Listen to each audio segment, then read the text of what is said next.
Ketika perang Badar, itu yang menang itu orang Islam.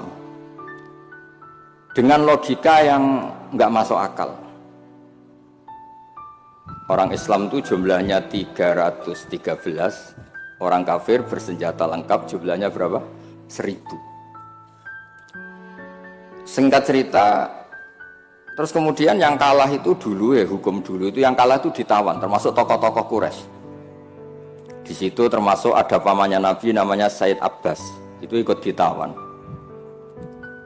Ada orang pinter namanya itu Jubair bin Mut'im. Orang pinter ini disuruh tokoh-tokoh Quraisy untuk negosiasi membebaskan tawanan-tawanan kafir Quraisy.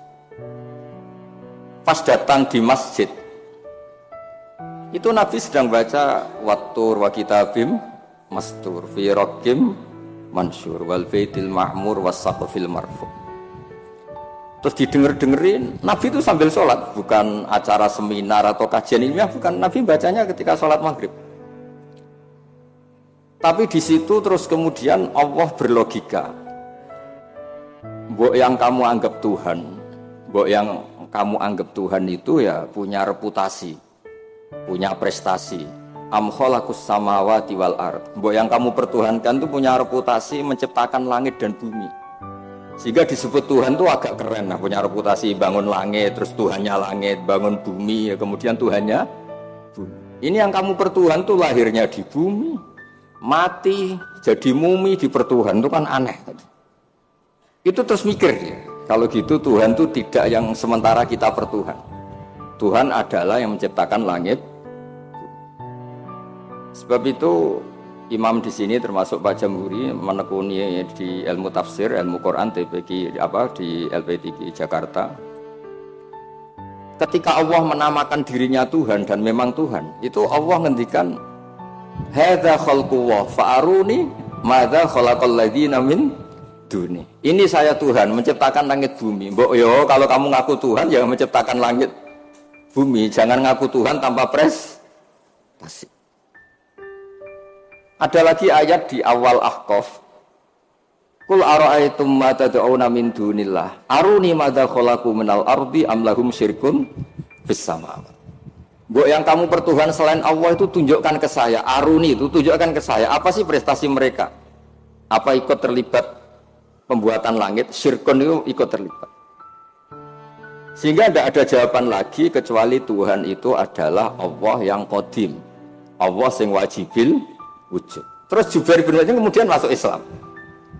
Berarti sudah ada dua tokoh terkenal yang memahami Quran sebelum masuk Islam. Tentu ini memahami yang benar. Sebab itu sabda Rasulullah SAW, saya ini bangga punya mukjizat yang tidak musiman, kata Nabi, yaitu Quran. Kata beliau yang dikutip di Sahih Bukhari di awal Mu'jizatul Quran.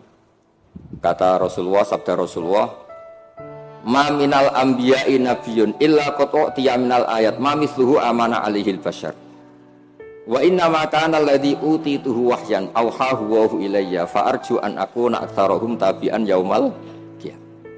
Semua nabi itu punya mukjizat, tapi bentuknya fisik. Karena bentuknya fisik, maka ketika mukjizat itu sudah lewat, nggak ada saksi lagi. Misalnya tongkat Nabi Musa bisa membelah laut, bisa jadi ular besar. Kita sekarang kan nggak bisa membuktikan itu. Kalaupun itu nyata di masa lalu, saksinya sudah meninggal. Tapi mukjizatnya Quran ila yaumil qiyamah. Nah, ketika semua ulama, terutama mukjizat rasionalitas berpikir. Saya cerita sedikit, saya biasa bahasa Jawa, tapi ini harus bahasa Indonesia karena kayak di luar negeri. Saya tadi kan rapat di Jakarta, kayak masih di Indonesia. Setelah di pesawat semuanya orang Aceh, ngomong itu kayak orang Thailand. Ini saya di luar negeri apa masih di Indonesia.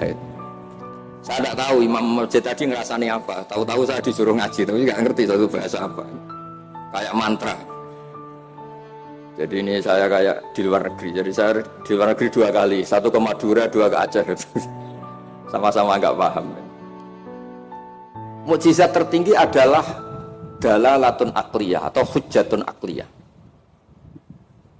Sebab itu agama ini Allah memaklumatkan liqaumi ya'qilun liqaumi yatafakkarun. Fir'aun itu jumawa, zalim, ngawur, wah, semua kesalahan ada di Fir'aun. Memaklumatkan diri sebagai Tuhan. Saking yakinnya dia Tuhan, itu ketika Musa, Fir'aun, kamu tuh harus nyembah Tuhan. Nah, Tuhan kamu siapa Musa? Rabbus samawati wal ard, yang menuhani langit dan bumi. Kata Fir'aun, soal menuhani bumi, saya jalan kemana-mana gak ada Tuhan selain saya. Soal kemungkinan Tuhan Anda di langit, saya mau bikin piramida yang tinggi. Nanti saya akan melihat Tuhan kamu ada apa enggak. Dia bilang ke arsitekturnya, ya Haman ibnili sorhal ali abluhul asbab as-samawati fa'attali'a ila ilahi. Saya akan bangun piramida yang tinggi. Nanti saya intip Tuhannya Musa itu ada apa enggak. Musa pusing kan, karena beliau sebagai Tuhan pun nggak pernah lihat Allah. Apalagi ini apa? Fir'aun itu kalau piramida jadi, Fir'aun naik nggak melihat Allah, terus disimpulkan nggak ada, repot. Ternyata kalahnya Fir'aun dan yang menjadikan orang sekeliling Fir'aun itu iman, itu dengan logika sederhana. Ya sudah, kalau Rabbus samawati wal ardi kamu nggak percaya, Nabi Musa ganti jurus. Kalau orang bilang ganti logika, Rabbukum wa Rabbu abaikumul awwalin, yang menuhani nenek moyang kamu. Itu orang sekeliling Fir'aun terus tahu kalau Fir'aun itu gak Tuhan. Ini kalau dia Tuhan, terus bapaknya Tuhannya siapa, mbahnya siapa, kakeknya siapa. Karena Tuhannya itu punya tanggal lahir. Masa Tuhan lahirnya dulu bapaknya, dulu mbahnya, lalu babanya itu yang menuhani siapa? Jadi disebut Tuhan itu siapa? Yang menuhani nenek moyangmu. Berarti apa? Fir'aun itu wujida ba'da alam yakun. Dia ada, dimulai dari ketidak ada. Berarti zaman dunia nggak ada Fir'aun, ya tetap baik-baik saja. Matahari ya tetap tugas, rembulan ya tetap tugas. Yang orang miskin ya meneruskan miskinnya, yang orang kaya meneruskan kayanya, normal semua. Yang orang hitam ya meneruskan hitamnya, yang ganteng ya meneruskan apa? Ganteng. Normal semua, tanpa ada Tuhan, yaitu logika itu membentuk orang-orang sekeliling Fir'aun itu terus menjadi iman. Makanya disebut waqala rajulun mu'minun min ali fir'aun yaktumu imana. Ada banyak orang yang iman tapi menyembunyikan imannya, karena nggak bisa bendung logika yang dibawa oleh Al-Quran. Makanya disebut qul falillahil hujjatul balighah. Quran Allah yang dilewatkan Rasulullah itu punya logika yang tidak terbantahkan, disebut al-hujjatul balighah. Sebab itu penting membawa ulang Quran dengan logika-logika yang ilmiah. Saya kenapa matur begini? Saya ulang lagi, saya sebenarnya agak niat ngaji, tapi ini diminta dan bentuk penghormatan saya karena hampir semua penulis itu yakin Islam pertama di Aceh. Tapi ya tidak usah jumawa karena yang bawa ada orang Aceh. Jadi ya, tapi ya harus bangga lah, bagaimanapun itu di bumi Aceh. Tapi jangan ditulis sejarah dan oleh orang Aceh, ya tidak usah, biasa aja. Kayak Islam besar itu di Madinah, tapi yang besarkan orang apa? Mekah. Orang Mekah ya tidak usah jumawa. Nabi Muhammad SAW itu tidak Mekah asli. Beliau itu Aryaniul asli karena punya darah Khalilur Rahman Ibrahim. Orang Ibrahim itu orang Musol, marganya Arya. Makanya banyak orang-orang soleh disebut Arya. Arya itu marganya Nabi siapa? Ibrahim. Sehingga orang Mekah bangga Nabi itu Arab-Arab, Nabi Muhammad ya nggak suka. Saya ini turunan Ibrahim. Ibrahim itu orang Aryani, orang Irak. Nah, orang Mesir juga seneng karena Siti Hajar itu orang apa? Mesir. Nabi Ibrahim nikah sama Siti Hajar, punya putra Ismail, kemudian melahirkan bangsa apa? Arab. Dan bentuk penghormatan Allah pada orang-orang kampung, orang-orang pedesaan. Yang menjadi dagingnya Nabi itu apa? Susunya, air susunya al-halimatus sa'diyah. Jadi Nabi itu disusui oleh imro'atun badawiyah, perempuan desa, yaitu halimatus. Maka pada diri Nabi itu ada Mekahnya, ada Mesirnya, ada Aryaninya, ada daging yang tumbuh dari labanul murdiah, yaitu halimatus sa'diyah. Maka ngendikane guru saya Kiai Memun, juga ngendikane Bapak, Memang Nabi itu didesain supaya semua orang itu bangga. Misalnya sampean wong desa bangga piye-piye sing nyusui Nabi ku Halimatus Sa'diyah. Ya, sampean harus bangga jadi orang Aceh. Islam pertama itu di Aceh. Tapi kalau ditanya orang mana, terus pokoknya di Aceh terus. Karena kalau dijawab dari mana itu kayaknya terus gimana gitu. Terus pokoknya Aceh itu bumi pilihan Allah untuk pertama ada apa? Islam. Ya saya ulang lagi. Logika ini mengalahkan kekuatan apapun. Sehingga ketika Saharatu Fir'aun itu iman semua, itu hanya dengan logika termasuk tadi.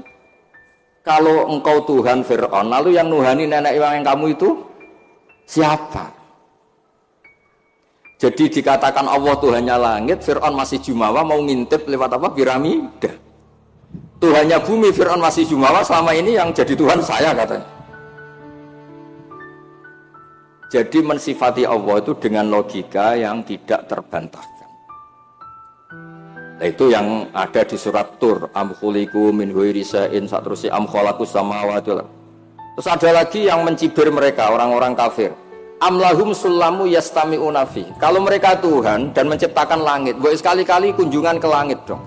Khazananya dicuri orang apa enggak, masih apa enggak, terus gudangnya masih apa enggak. Sulam itu tangga. Kalau mereka merasa Tuhan dan pemilik langit, sekali-kali boleh naik ke langit, ngecek gudangnya masih apa enggak. Khazain itu maknanya apa? Gudang. Ini Tuhannya langit, di bumi terus. Naik pohon mangga aja kadang jatuh, kadang tulang patah, dioperasi. Ini terus gimana? Ini Tuhan model apa? Begitu juga yang dipertuhankan selain Fir'aun. Kadang Allah hanya ngendikan kana yakulani to'amma kana yakulani to'. Yang dianggap Tuhan itu masih makan. Kalau masih makan berarti kalau nggak makan tuh lemes. Lama-lama ditili umatnya, gimana Tuhan? Oh, saya sakit, lemes, kurang makan. Bareng makan sehat lagi. Itu seorang itu cuma alhamdulillah habis ngasih makan apa? Tuhan. Tadi hampir mati gitu. Jadi itu logika Quran untuk memastikan yang Tuhan Allah itu sederhana. Karena ya kulanganit. Nah, kenapa saya ngaji ini? Karena sekarang Quran tuh kasihan. Kena ulama-ulama yang model paket. Yasin menjadikan masuk surga. Waqiah menjadikan orang banyak uang. Yang paling parah surat Ra'd mempercepat kematian katanya. Maksud saya, jangan gitu-gitu banget gitu. Memang semua Quran itu punya mukjizat, tapi ya jangan model paket apa? Model apa? Kadang-kadang masalahnya dibantah. Itu Cina nggak pernah baca Waqiah kaya. Kan repot kalau model. Boyo ngaji Waqiah itu adalah oke lah, mungkin sebagian orang kalau baca Waqiah rezekinya lancar, tapi boyo baca misalnya ini hebatnya Allah. Allah ngendikan begini, falola in kuntum khaira madinin tarji'unaha in kuntum shadiqin. Falola idza balaghatil hulqum wa antum khina idin tantu. Hei para pendakwah Tuhan, hei para orang yang mengaku dirinya Tuhan, boyo jangan mati. Tuhan kok mati? Bahwa ketika nyawa kamu sampai tenggorokan, kamu tarik lagi. Tuhan kok mati? Kan itu. Falaula in kuntum ghaira madinin tarji'unaha in kuntum shadiqin. Kamu tuh gimana? Tuhan kok kehilangan nyawa? Ini model apa gitu. Jadi logika yang dibangun Quran itu al-hujjatul balighah. Sebab itu Nabi ngendikan, saya berharap dengan mukjizat ini Islam abadi kuat ila yaumil qiyamah. Coba kalau mukjizat kita tongkatnya Nabi Musa, bisa rebutan orang Jawa sama orang Aceh, rebutan tongkat deh. Nanti setelah di masjid Aceh rebutan, imam sama wakil imam rebutan. Setelah dibuktikan dipukulkan laut, sama-sama nggak mandi, ribet.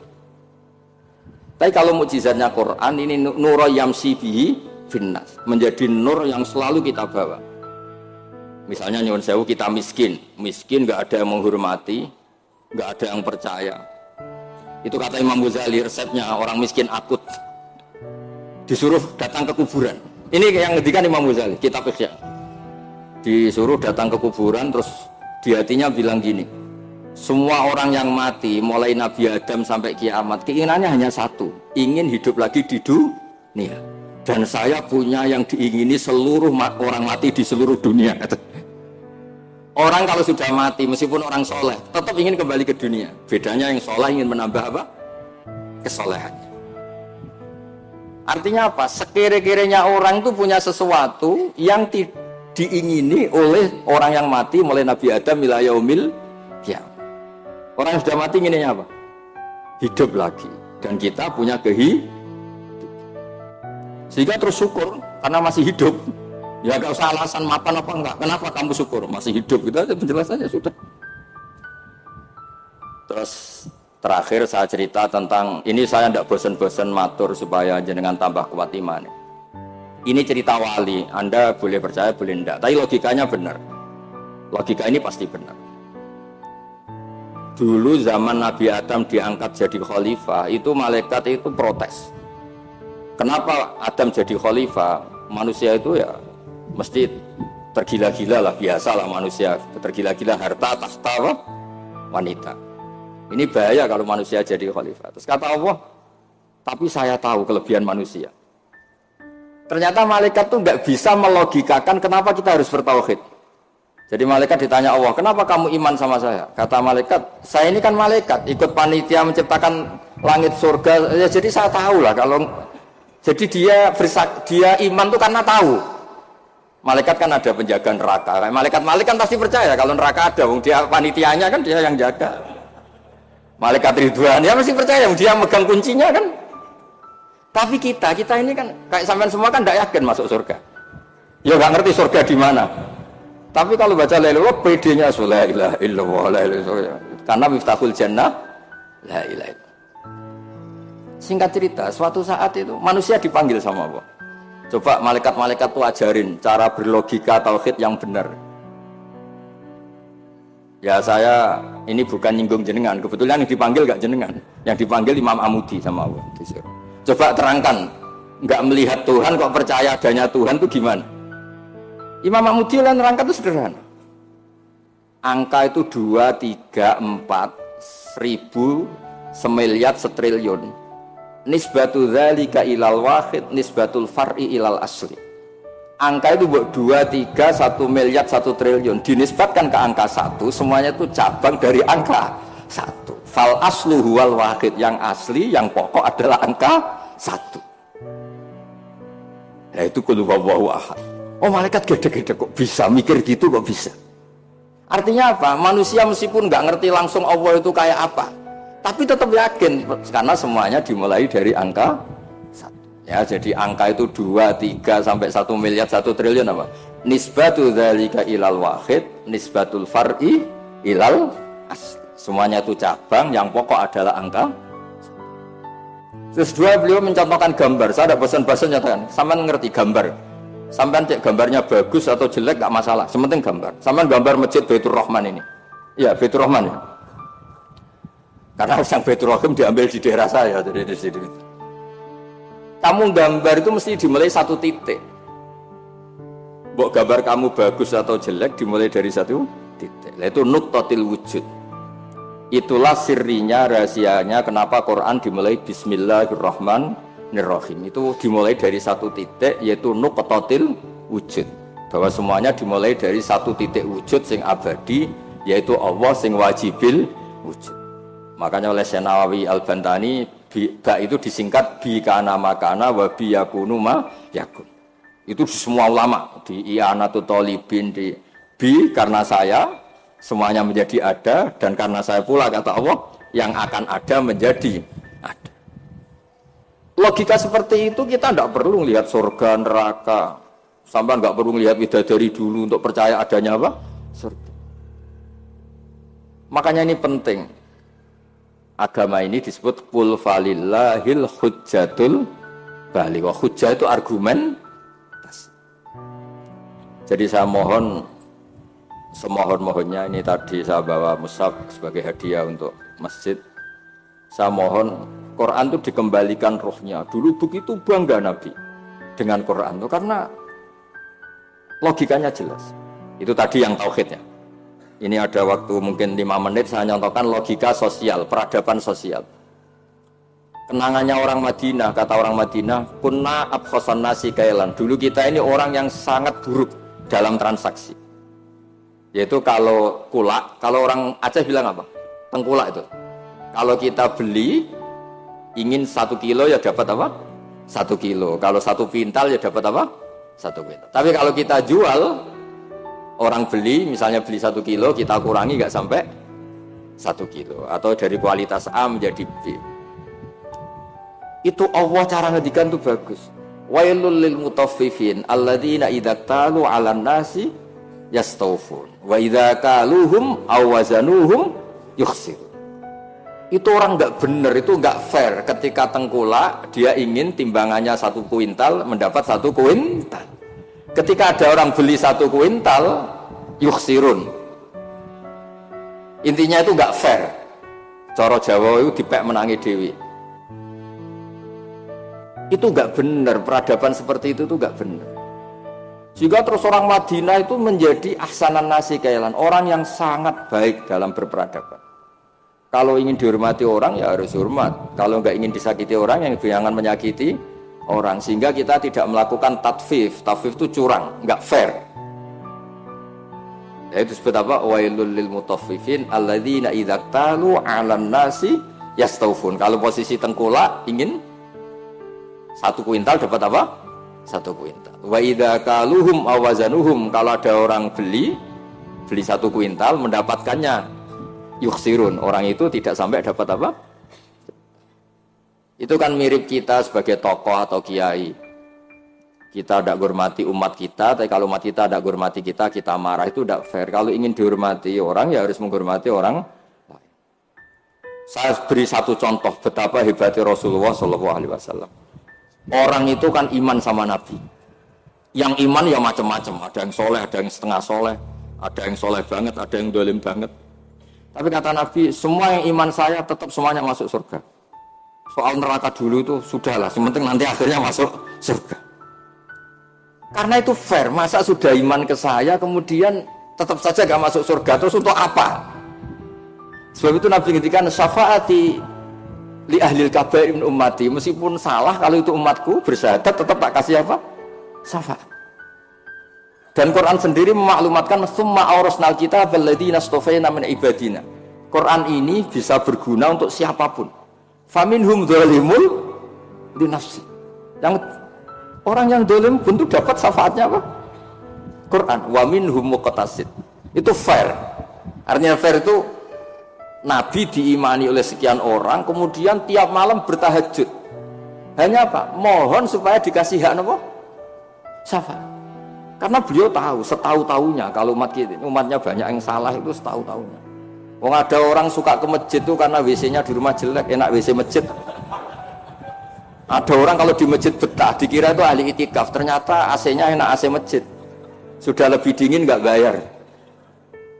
Jadi masjid saja jadi sarana, ya begitu itu. Itu kalau nggak disyafaati Nabi tidak bisa. Orang senang Mekah itu kan bagus. Tapi sekarang senang Mekah itu ya travel-travel yang bisnis itu. Itu promosinya itu Masya Allah. Saya itu agak dibenci sama tokoh-tokoh travel, tapi ya nggak berani lah. Kualat kalau benci teman-teman. Ceritanya itu ada orang haji. Biasanya kalau orang haji itu kan kiainya muji-muji apa?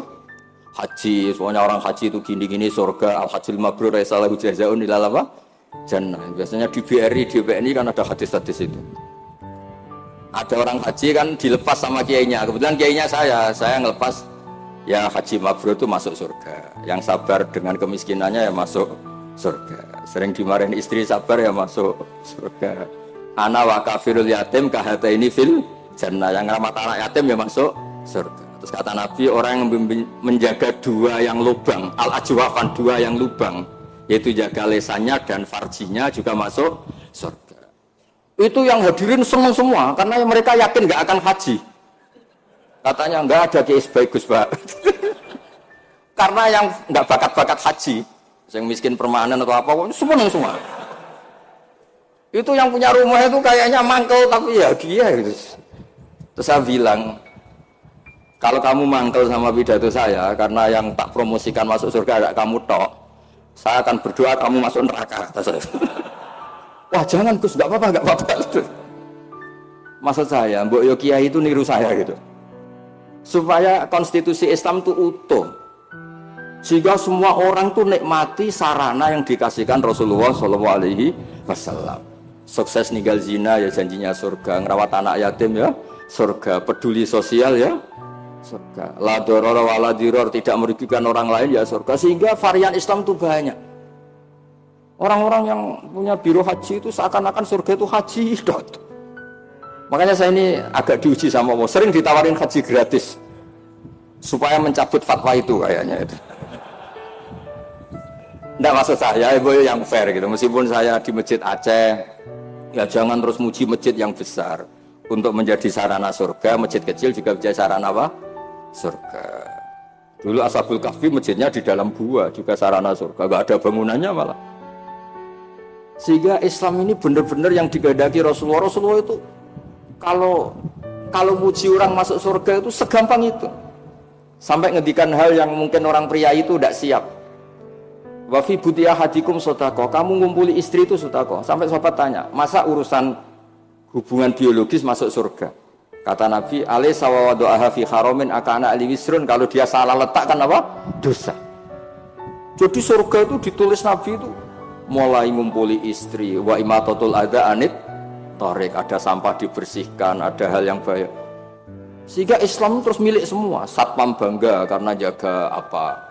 Tukang bersih-bersih bangga karena imatatul adza anit tarik. Yang tukang wiridan ya bangga karena a'laha la ilaha illallah. Terus bangga semua. Kalau Islam kena travel ya pokoknya hebat, mencium Hajar Aswad ya. Hajar Aswad itu adalah batu dari apa? Surga, terus diulang-ulang. Kita ini juga bagian dari surga kata saya. Saya juga asli dari surga kata saya. Dia agak terima. Memangnya Nabi Adam itu orang Aceh, Nabi Adam penduduk surga. Coba Nabi Adam itu orang surga apa orang Aceh coba? Orang surga kan? Terus kamu ada darahnya Nabi Adam enggak? Berarti kamu makhluk surga apa Aceh? Surga, kita ini turunan orang. Makanya masuk surga logikanya itu gampang, itu kan rumah kita. Mbah-mbah kita itu lahir di mana? Surga, yaitu Nabi Adam. Ini saya tidak guyon, ini ilmiah ya. Jadi tidak hanya Hajar Aswad. Kecuali yang ngendikan Ki Ikhlas ini enggak, ngendikannya itu promosi. Terus tak tanya, terus kalau nyium berapa? 1,5 juta Gus. 1,5 juta. Ya ngoten niki kula manjen mboten niat ngaji tapi nggih kula menghormati penduduk Aceh, guys. Tapi ya jangan jumawa, ya pokoknya seneng ini bumi yang dipakai sujud, dipakai nasrul Islam. Saya memang ingin ke Aceh, hanya ingin hormat, pernah sholat di masjid sini. Terus tadi diminta sama teman-teman ngaji ya. Pokoknya saya pesen baca terus ya, kul falillahil hujjatul baligha. Quran itu liqaumi ya'qilun, liqaumi yatafakkar. Sehingga Quran ini akan abadi ila yaumil qiyamah. Ya tadi, satu itu pokok, 2, 3 sampai 1 miliar apa? Nisbatu dzalika ilal wahid, nisbatul far'i ilal asli. Angka sebanyak apapun kalau dibanding satu apa? Semuanya itu cabang, yang pokok itu satu. Makanya qul huwallahu ahad.